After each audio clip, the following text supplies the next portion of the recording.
की हिंगोलीच्या विकासाचं आता एकच नाव आले बाबूराव, आता आले बाबूराव अशा पद्धतीने जनता त्यांच्यावर प्रेम करते ते आमचे बंधू महायुतीचे उमेदवार माननीय बाबूरावजी कदम कोळीकर साहेब.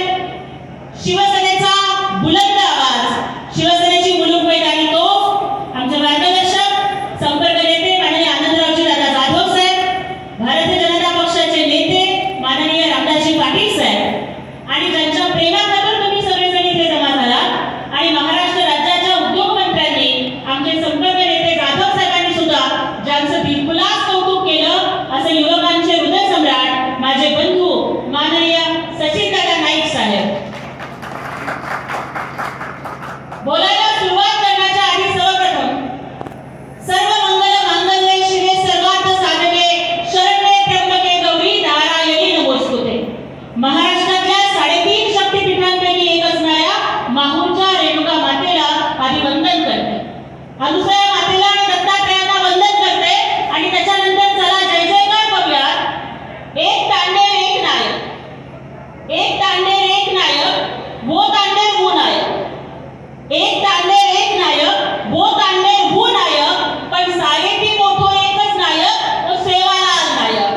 बोला सेवालाल महाराज की.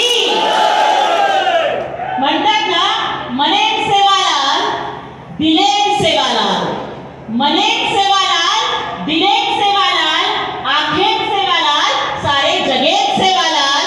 अशी सेवालाल महाराजांची महती आहे आणि त्या सेवालाल महाराजांच्या विचारांवरती निष्ठा ठेवणारे तुम्ही सर्व स्वाभिमानी शिवसैनिक या ठिकाणी जमलात याचा मला आनंद वाटतोय. जवळपास दुपारचे 3 वाजत आलेले आहेत, पण तरी सुद्धा सेवालाल महाराजांची आम्हाला शिकवण आहे की भाकरीपेक्षा स्वाभिमान महत्वाचा आहे आणि त्यामुळे सचिनदादा नाईक मित्र परिवाराचे हे सगळे कार्यकर्ते आज या ठिकाणी उपस्थित आहेत.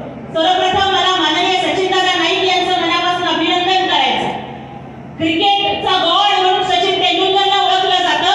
सचिन दादा, उद्योग मंत्री उदय सामंत साहेबांनी सुद्धा तुम्हाला सचिन तेंडुलकर म्हटलं, माननीय आनंदराव जाधव साहेबांनी सुद्धा तुम्हाला सचिन तेंडुलकर म्हटलं आणि तुमचा हा मित्र परिवार बघितला तर ते खरं ठरतं.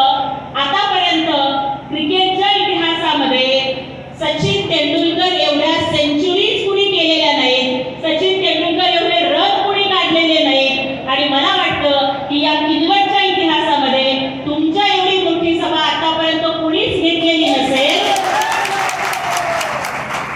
आणि ज्याप्रमाणे सचिन तेंडुलकरनी सगळ्यात जास्त सेंचुरीज काढल्या त्याप्रमाणे उद्या जेव्हा ईव्हीएम ओपन होईल आणि मतमोजणीची प्रक्रिया सुरू होईल त्यावेळी सेंचुरीच्या पाठीमागून सेंचुरी होईल आणि सचिन तेंडुलकरनी जसा सेंचुरीचा विश्वविक्रम केला तसा संपूर्ण देशामध्ये मताधिक्य लीड देण्याचा विश्वविक्रम हा सचिनदादा नाईक मित्र परिवाराकडून होईल याचा मला पूर्णपणाने विश्वास वाटतो.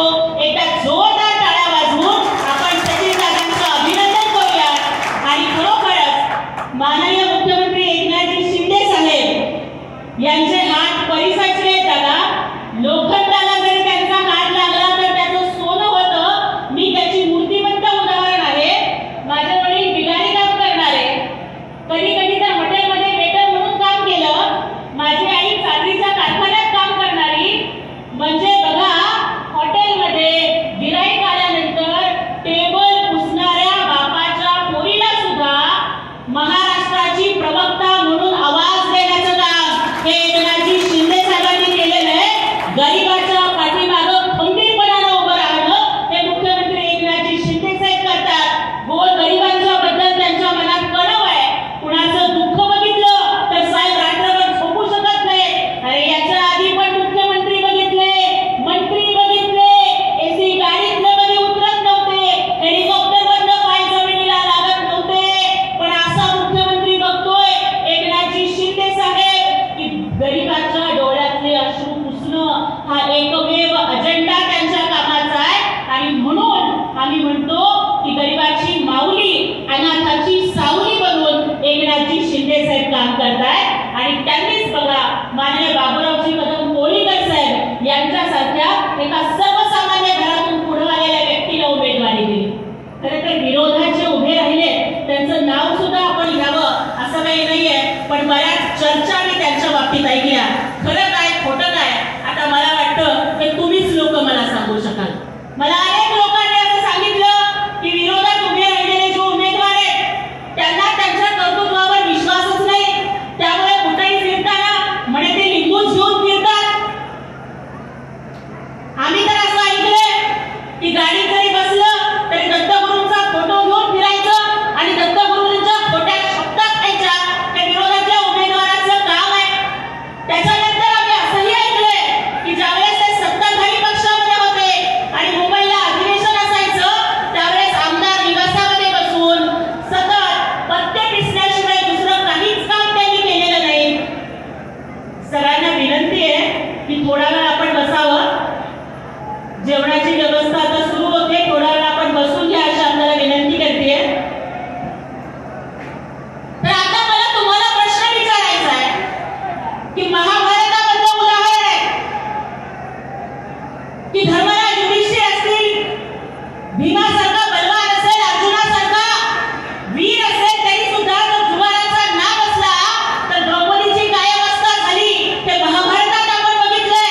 मग पुन्हा एकदा या वाशिम हिंगोली मतदारसंघाला असला जुगारी उमेदवार आम्हाला परवडणार नाही. त्यामुळे ज्यांना पडायची सतत सवय आहे त्यांना आपल्याला पुन्हा एकदा पाडायचं. येताना मला त्यांचे बंधू भेटले होते आणि त्यांनी आम्हाला सांगितलं की स्वतःच्या सख्या भावाला सुद्धा त्यांनी प्रॉपर्टीवरनं वाद घातला. स्वतःच्या सख्या भावाशी वाद कशावरनं घालावा?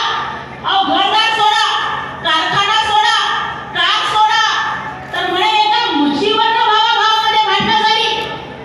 स्वतःचा सख्खा मोठा भाऊ जो वडिलांसारखा असतो त्यांच्यासाठी जर एका म्हशीवरनं हा समोरचा विरोधक उमेदवार जर भांडण करत असेल तर म्हशीवरून भांडणाऱ्याला घरी बस म्हणायची वेळ आता आलेली आहे. आणि तुम्ही विचार करा की जो सख्या भावाचा झाला नाही तो मतदारांचा काय होणार आहे.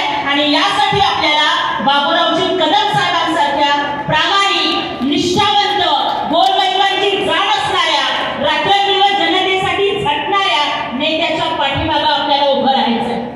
आज आपण बघतोय की देशामध्ये सगळीकडे रामलल्लाचं वातावरण आहे. मला सांगा माझ्या मायमाऊल्यांनो, तुमचं एखादं छोटं लेकरू जर असलं आणि त्याचा जर हॅपी बर्थडे आला आणि जर तुम्ही त्याला म्हणालात की तुझा बर्थडे आपण घरात नको रस्त्यावर करूयात, तर पोरगं रडणार का नाही रडणार? पोरगं रडू लागलं तर तुम्हाला वाईट वाटणार का नाही वाटणार?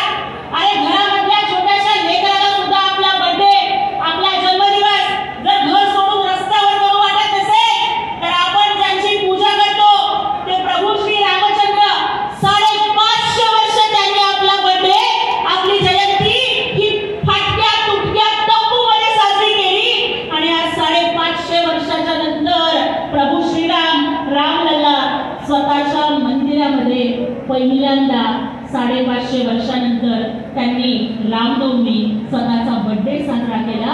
हे फक्त मोदी साहेबांच्यामुळे.